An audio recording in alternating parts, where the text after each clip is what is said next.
Hi, I'm Ardelia. My parents told the world I stepped away from the company for my mental health, but I never asked to leave. I was erased, quietly, cleanly. They gave my title to my sister, scrubbed my name from every record, and rewrote our history as if I never existed. But the worst part? They groomed me for years, then used everything I built to replace me. Now I have to ask, how do you fight back when the people who raised you become your enemies? They told me it would be a big day, that after years of loyalty, long nights, and bailing out every mess the family left behind, this meeting would be mine. The official announcement, my seat as heir to the company, would finally be acknowledged. No more quiet contributions. No more standing behind the curtain while others accepted the applause. It was the first week of January, a cold Asheville morning, the kind that forces you to breathe deeper just to feel alive. The boardroom was full. Familiar faces, local partners, a few community leaders, people I had grown up shaking hands with, calling uncle or aunt, even though they weren't related. I took my usual seat near the head of the table, careful not to seem too eager, though every bone in my body buzzed. The projector warmed up. The first slide appeared. COO transition, welcoming the next generation of leadership. My name was there, bold, centered, beneath the company logo. It felt right, even if just for a moment. Then came the interruption. Warren, my father, cleared his throat. Sorry, folks, slight update. He clicked the remote. The slide changed. My name disappeared. Sable. It stared back at me in the same font, the same size, but it wasn't mine. People shifted in their seats. A few looked toward me. Others avoided eye contact altogether. My mother, Vera, smiled at the room like nothing had happened, her fingers folded calmly on the polished table, eyes locked on the screen. No one said a word. I didn't either. The applause came anyway, weak at first, then polite, then enthusiastic. I couldn't hear it over the static in my head. My hands were still on the table, folded like hers, frozen. Later that night, I sat in my apartment, still in my suit. I hadn't even taken off my heels. My inbox pinged. A message from HR. Board approved, extended personal leave. The body of the email read like a resignation I never wrote. According to them, I'd requested time off for mental health reasons. The message was, being honored in full support of Ardelia's well-being. The lie was swift, clean, cruel. Within an hour, my phone filled with messages from colleagues and distant relatives. Take care of yourself. So brave of you to prioritize mental health. We'll miss you at the office. Rest up. Like I had vanished willingly. They didn't just cut me out. They replaced me, then told everyone I asked for it. I stared at the screen until the backlight blurred. The tears never fell. Not then. Not yet. A few days earlier, my mother had leaned across the kitchen island, her voice warm like honey. You've held this place together. Your stability is what this company needs. Your time is coming, sweetheart. She'd said it with one hand on mine, and the other stirring coffee, as if she believed it. As if I should. Now I understood. The grooming hadn't been for me. It had been to keep me still. I scrolled through our last presentation deck, the one I created, filled with ideas that now bore Sable's name. The vision I built for the next decade of growth? Stripped, rebranded, handed over with a smile. I texted Noreen, the only colleague I considered a real friend. No reply. My social feed was sterile. No drama, no shock. Just smiling posts about Sable's return to lead with passion and family values at the heart of our business. The silence hurt more than the betrayal. I wasn't mourning a role. I was mourning my existence being wiped clean. That night, the apartment felt smaller than usual. I sat on the floor, laptop open, old emails and files glowing in front of me like ghosts. Every file name, every deck, every note, mine. But out there, in the world, I was already gone. I hovered over the presentation file again, the deck that was supposed to be mine. I clicked it open. Slide 1. Leadership evolution, Building the Future Together. I stared at the title until my vision narrowed. If this was war, then they just made their first move. They gave her the crown, but they carved it from my bones. I whispered those words to myself as I stared at my reflection in the glass door of the company I used to help run. Behind it, a vinyl banner hung just beyond the lobby. Golden cursive letters celebrating a new chapter begins. Sable's face was centered beneath the text. Mine was nowhere to be found. A week earlier, I'd watched the live stream of the company's leadership relaunch from the worn couch in my apartment, my laptop perched on my knees. No one invited me, no one warned me. I found the event only because the algorithm decided I might be interested in a company I used to serve. There they were, all the usual suspects: board members, old partners, staffers I'd hired and mentored. The camera panned across the crowd, landing on Vera and Warren, beaming like proud royalty. Then came the moment. Sable walked onto the stage like she'd been born to do it. Hairstyled, posture perfect, voice steady. She was wearing the navy sheath dress I once advised her to buy for interviews. And she was reading from a speech I had written, word for word. Legacy is not inherited.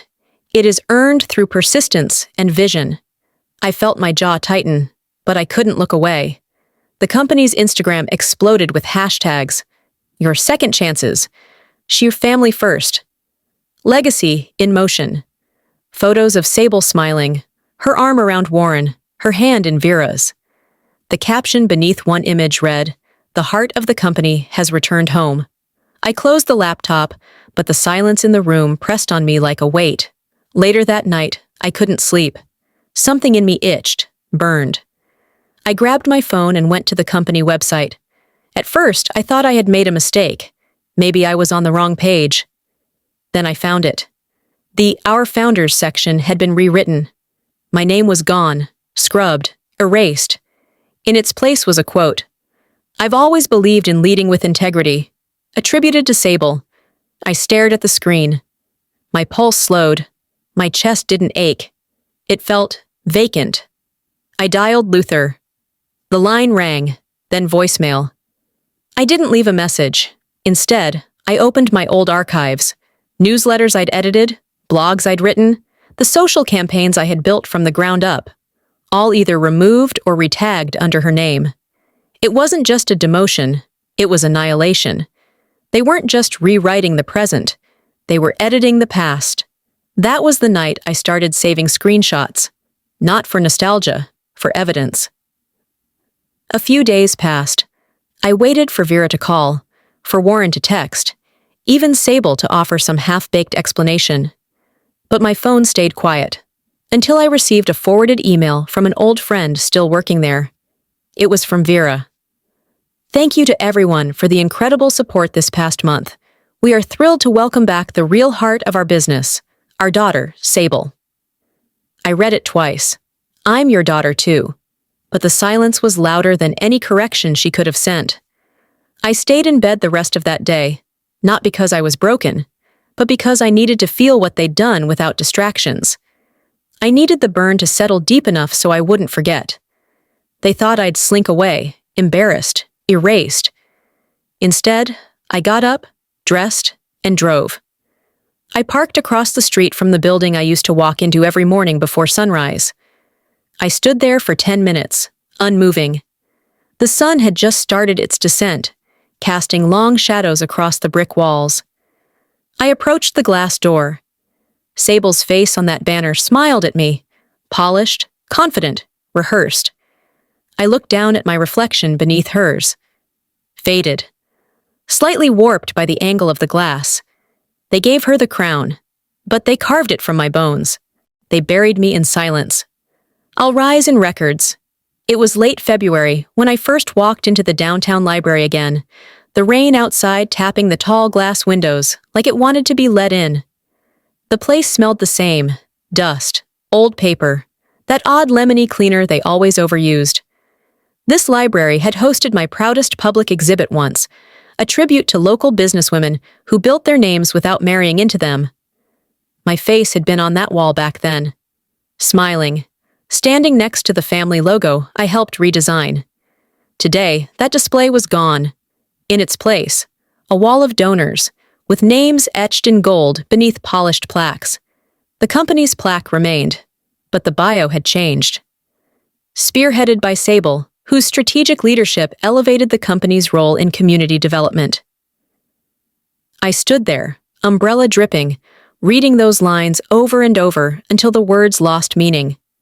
No mention of me, not one. Later that evening, while I sipped lukewarm coffee from a chipped mug in my apartment, a video popped up in my inbox, forwarded by an old college friend who hadn't realized how loaded it would be. "Thought you'd enjoy this blast from the past," she wrote. It was a professionally edited recap of the company's 30th anniversary gala. Music swelling, champagne glasses raised, close-ups of smiling interns, a wide angle of Warren giving a toast with Vera standing proud by his side.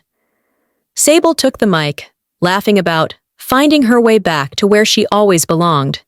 Everyone was there, everyone but me. The camera panned across a photo collage on display at the event.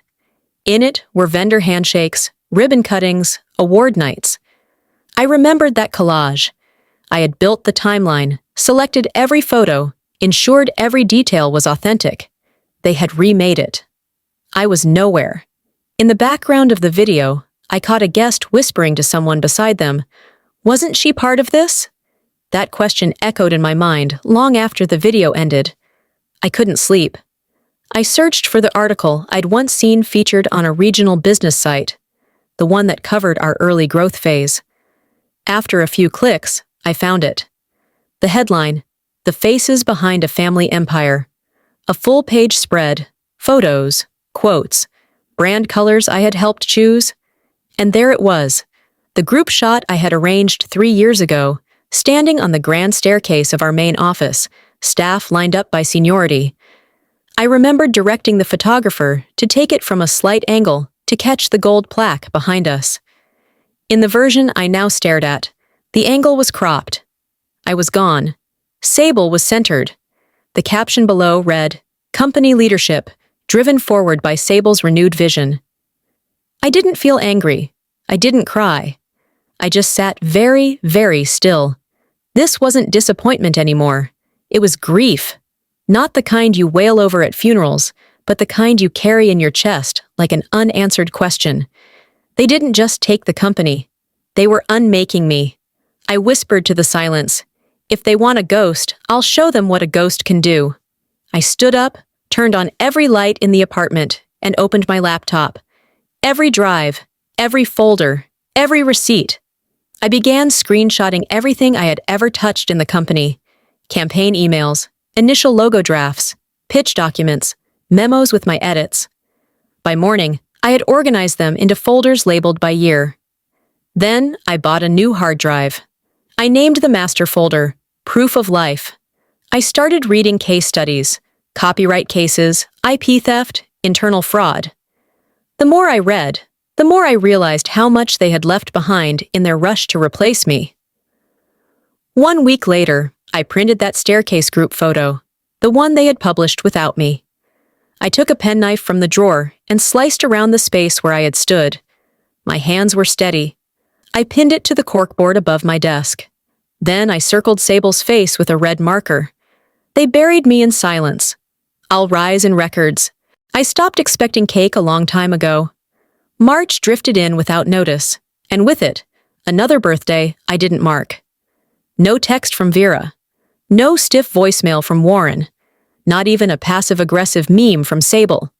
The calendar flipped, the day passed, and I spent it walking laps around Pack Square Park under a gray sky that looked just as tired as I felt.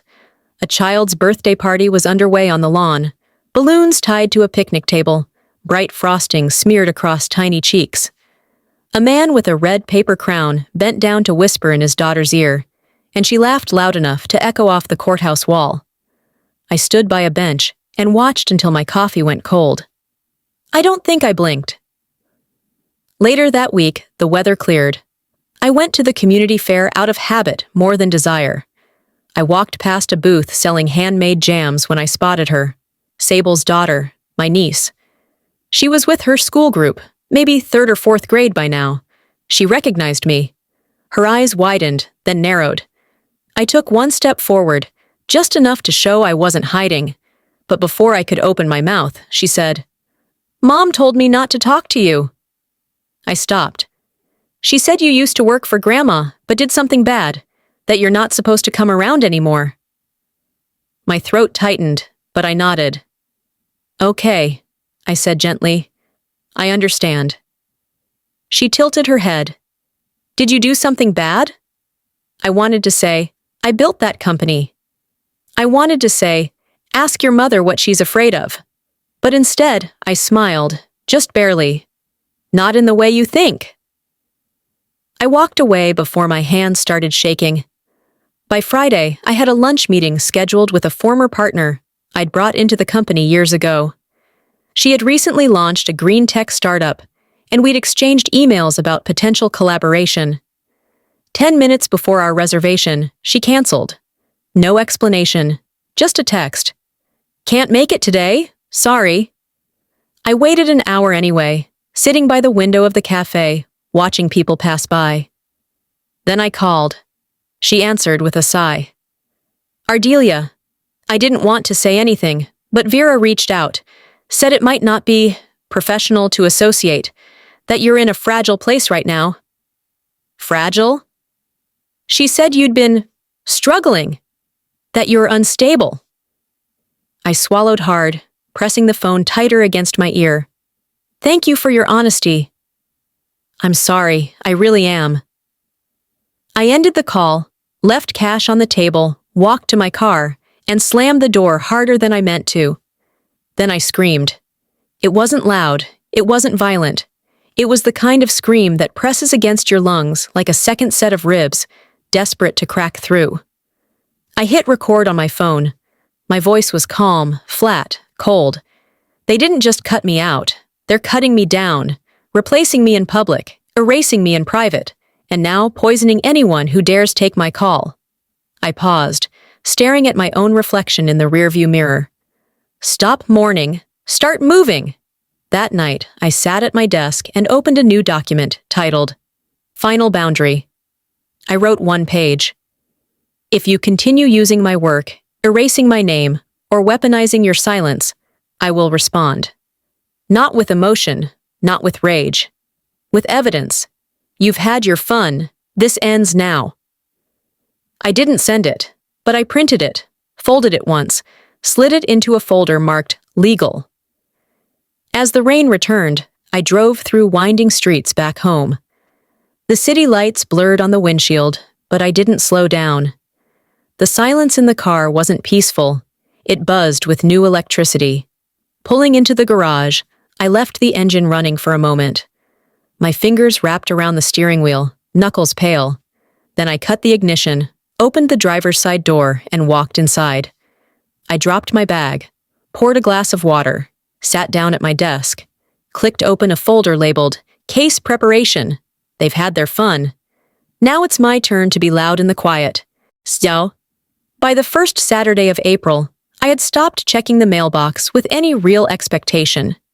Still, something about ritual kept me doing it. Walking barefoot to the gate, flipping through the stack of coupons and local flyers, as if there might be a slim envelope tucked between the junk. There wasn't. Again. No card from Vera. No surprise apology from Warren.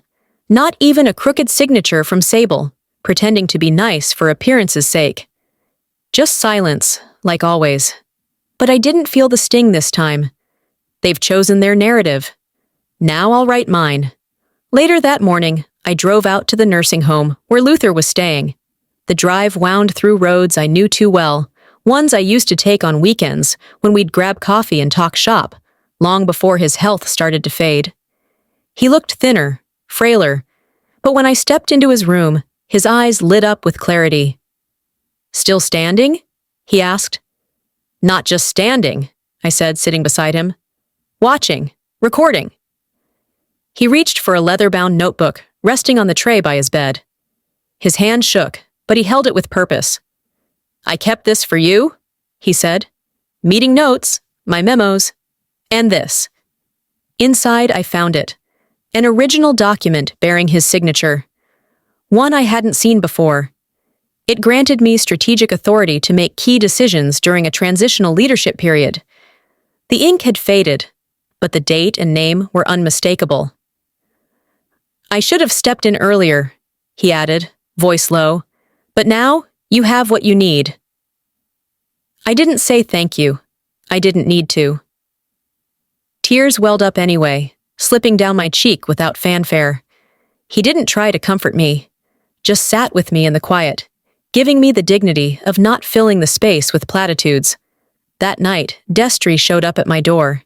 He'd been distant for weeks, canceled dinners, ignored texts, vague promises about busy season. Still, part of me hoped. Not for a grand gesture, just presence. He stood in the entryway like a guest, not a partner. This is too much, he said.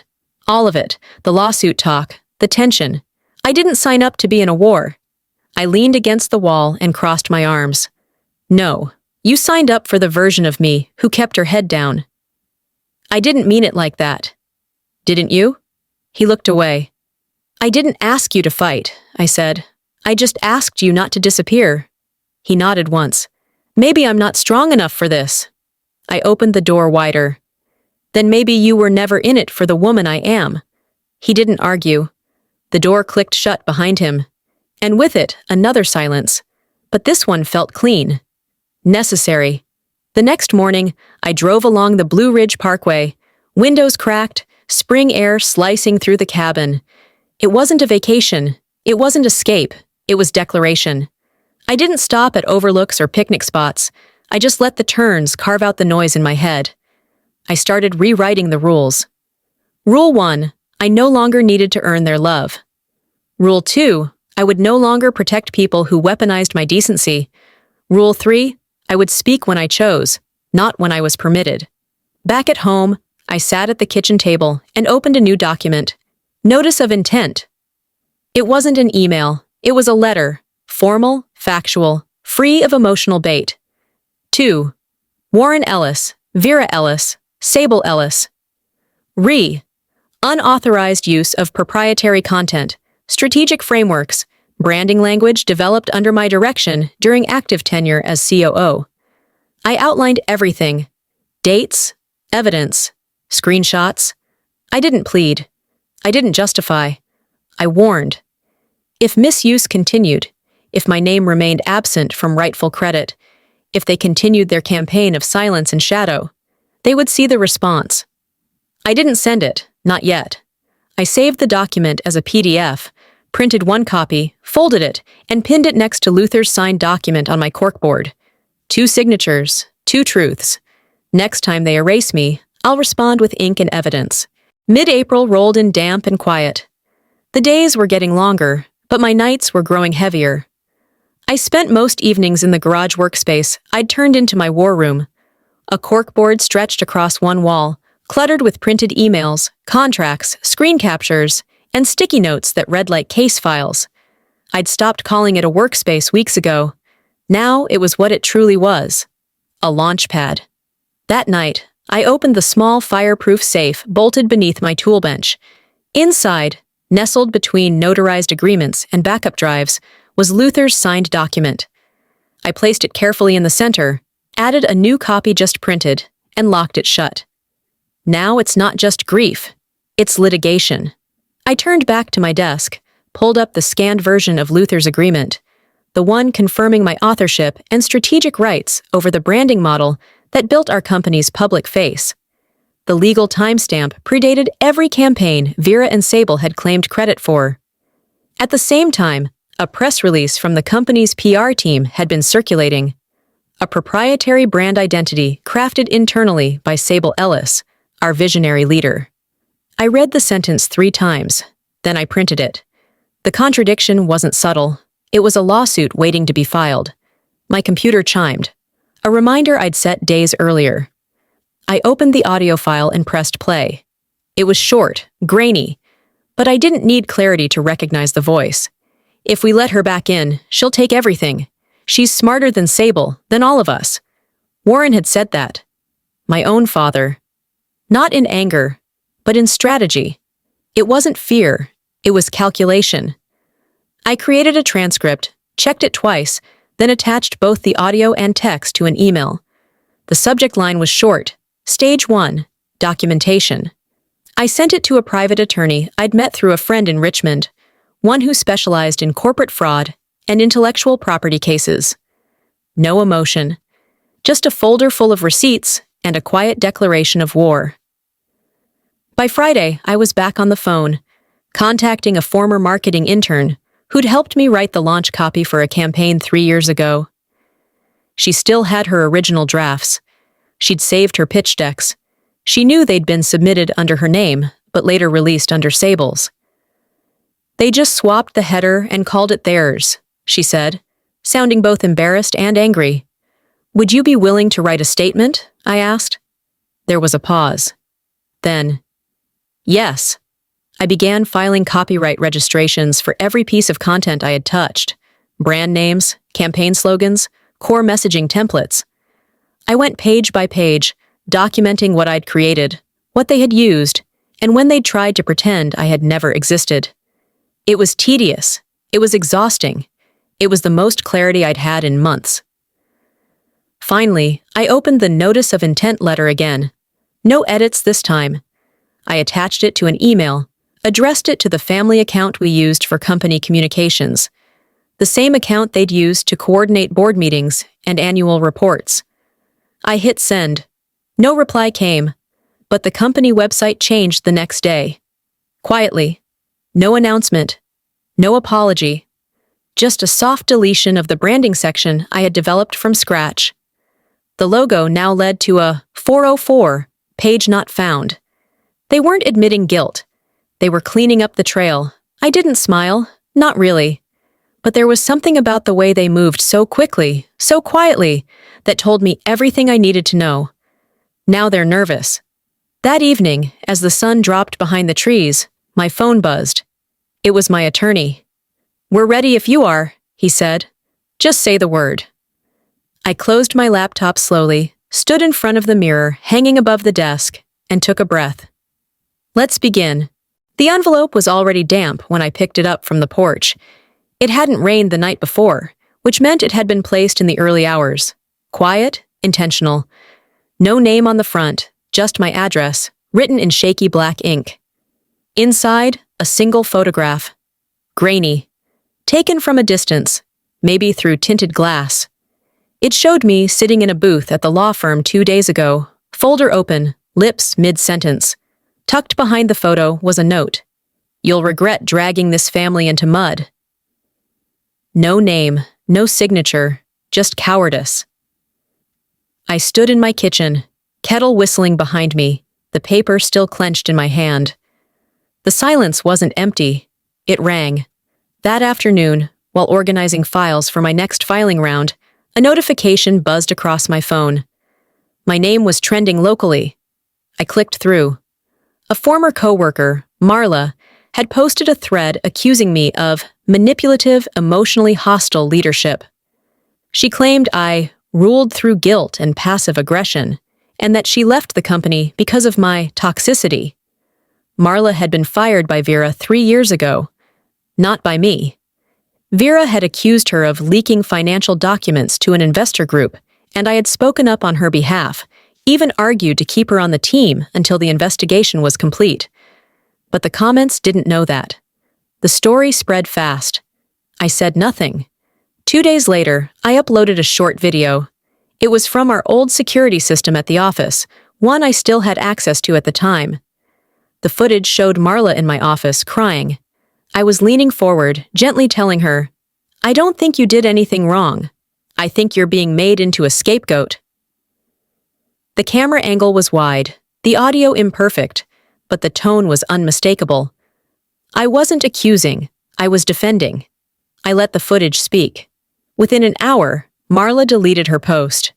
2 hours later, her account vanished. The public didn't cheer, they didn't apologize. But the silence shifted. Turns out the villain isn't her, someone commented.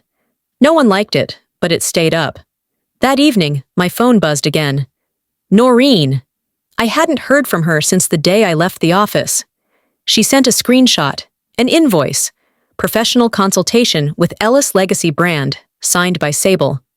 Her rate was higher than mine had ever been. My fingers hovered over the keyboard. No anger, just understanding. She hadn't been waiting. She'd already picked her side. They didn't abandon me because they were uncertain. They left because loyalty was profitable elsewhere. Vera released a press statement the next morning. A paragraph and a half, vague enough to feel benign. We respect the privacy of all parties. At this time, we're choosing not to engage in rumors and drama. Our focus remains on moving forward. I read it twice, then printed it. The tactic was familiar. Neutrality as a weapon. Dismissal dressed up as maturity. I opened a new blog post. The title came instantly. Silence is how they win. I didn't write about betrayal. I wrote about pattern, about how institutions erase voices by pretending not to hear them. That night, I sat with every file spread out across my garage table. Case documents, emails, audio transcripts. The corkboard had grown. I added a new page, Key Patterns of Public Gaslighting, voiceover in my head. This isn't defamation, it's a defense. I recorded a video, one camera, no music, just me, seated, reading facts. No blame, no emotion, just the truth. I uploaded it before sunrise. By noon, it had 3,000 views. Local blogs picked it up. One journalist emailed. Another asked for a quote. I didn't reply. I was already drafting the next move. A formal cease and desist. The first of many. They taught me to be polite. Now I'm teaching them to be honest. 2 weeks had passed since I released the video, and for the first time in months, I walked into a coffee shop and didn't shrink. I didn't keep my head down, didn't check behind me. I just stood in line. At a corner table, a trio of retirees chatted about gardening and city council meetings. Then, one of them lowered her voice and said, "You hear what happened at the Ellis Company? Turns out everything that girl said might be true." They didn't notice me, but for the first time, it didn't matter. I wasn't invisible anymore. I was untouchable, and not in the way they had tried to make me. When I got home, there was an email waiting, from Alton. I hadn't heard from him since he left the company. He had been a quiet assistant in the legal department, the kind of person people underestimated because he didn't make eye contact during meetings. But he always paid attention. The email was encrypted. The message was brief. "I figured you might need this someday." I backed it up before they wiped the server. Attached were 2 files. 1. A scanned PDF of the internal order Warren had signed, instructing the legal team to scrub my name from all legacy documents and branding ownership records. 2. A video clip showing Sable signing the same order, smiling. The timestamps were clear, the signatures were unmistakable, and the intent was damning. I didn't cry. I didn't tremble. I didn't even blink. I forwarded it to my lawyer with 3 words. Time to file. Then I opened a browser tab, logged into the site I'd been quietly building for months, and hit publish. My own company, my own name. My first post went up, a breakdown of brand trust and ethics in leadership. I didn't name names. I didn't have to. It carried my voice, my proof, my perspective. No platforms shared it. No congratulatory emails landed in my inbox. But something did happen. The Ellis Company removed every article, image, or video that had ever featured my words or credited my designs. They didn't fight back. They tried to vanish the connection instead. I documented it all. Screenshots, date stamps, before and after comparisons. I sent them to my lawyer, who didn't reply with words, only a thumbs-up emoji and a PDF receipt. That night, we filed the lawsuit. 3 counts: intellectual property theft, defamation, and breach of contract. I posted one sentence online, "See you in court." The local newspaper picked it up by noon. By sundown, a dozen niche business blogs had dissected the documents, timelines, and statements like it was a Netflix true crime series. Warren's spokesperson issued a statement the next morning. We categorically deny all accusations. We maintain our commitment to transparency and ethical leadership. They were too late. By then, the documents were viral. So was the video. I didn't refresh the news. I didn't chase updates. I just drove. Back to the old office. Not inside, just to the parking lot, where the windows had been recently tinted and the signage looked newer, shinier. I walked to the front door and slid a manila envelope through the mail slot. Inside was one printed photo. The original team. Before the edits. Before the lies. I'd circled each person in red ink, everyone but me. And below it, in black marker, before erasure. Then I walked away. There were no reporters, no applause. Just me, stepping off the curb, shoes clicking against concrete. Outside the courthouse, days later, I met my lawyer for the first hearing. The air was thick with pollen and tension. I stepped onto the pavement, folder in hand, heels steady, chin up. Across the street, Vera stood beneath the shade of a flowering dogwood tree. She didn't wave. Neither did I. We just looked. They built an empire on my silence. I learned how to sharpen it. By mid-May, Asheville had already begun to shed the chill of spring.